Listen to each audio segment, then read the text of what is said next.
தொழில் தொழில் விஷயத்துல வந்து நெறைய தடைகள் பார்த்துட்டு இருக்கிற கடகராசி, இதுக்கப்புறம் எப்படி இருப்பாங்க? தொழில்ல வந்து பார்த்தீங்கன்னா, 7ஆம் இடம் பார்ட்னர்ஸையும் குறிக்கும்.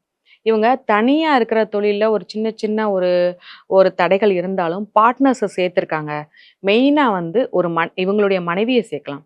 அப்படி இல்லன்னா இவங்களுடைய கணவர அதாவது நண்பர்கள சேர்க்கலாம். அப்படி சேர்க்கறது மூலமா ஒரு நல்ல ஒரு மாற்றம் வரும், வருமானம் பெருகும். சிங்கிளா இருக்கிற கடகராசினியர்கள் தொழில் பண்ணும்போது, இப்ப யாரையாவது பார்ட்னர்ஸா சேர்த்தா ரொம்ப நல்லா இருக்கும். சிலர் யோசிப்பாங்க, நம்மளுக்கு வந்து இவ்ளோ அமௌண்ட்டு இவ்ளோ தூரம் செலவாகுது.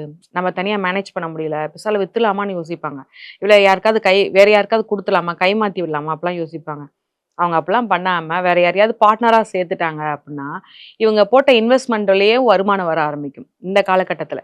ஸோ முயற்சி பண்ணா ரொம்பவே ஒரு வெற்றிய குடுக்கக்கூடிய ஒரு மாதமா இந்த பெயர்ச்சி இருக்கு. இந்த சுக்கிர பெயர்ச்சி காலகட்டத்துல எந்த கோவில் வழிபாடு உங்களுக்கு சிறந்தது மேம்? கடகராசிய பொறுத்தவரைக்கும் பார்த்தீங்கன்னா, அவங்க வழிபடக்கூடிய தெய்வம் வந்து பார்த்தீங்கன்னா, செங்கமல தாயார் வழிபாடு பண்ணணும். அதாவது பார்த்தீங்கன்னா, தாமரைப்பூ வாங்கி குடுத்து, அவங்களுக்கு வெள்ளிக்கிழமை தோறும் ஒரு தாமரைப்பூ வாங்கி குடுத்து வழிபாடு பண்ணாலே, உங்களுக்கு இருக்கிற ஒரு சின்ன சின்ன ஒரு இஷ்யூவோ, இல்ல சின்ன சின்ன ஒரு பதட்டமோ, ஏன்னா இவங்க என்ன தைரியமா, தன்னம்பிக்கையா, ஒரு கான்ஃபிடென்ட்டா இருந்தாலுமேவும், யாராவது ஒரு வார்த்தை சொல்லும்போது உட்காந்து யோசிக்க ஆரம்பிப்பாங்க.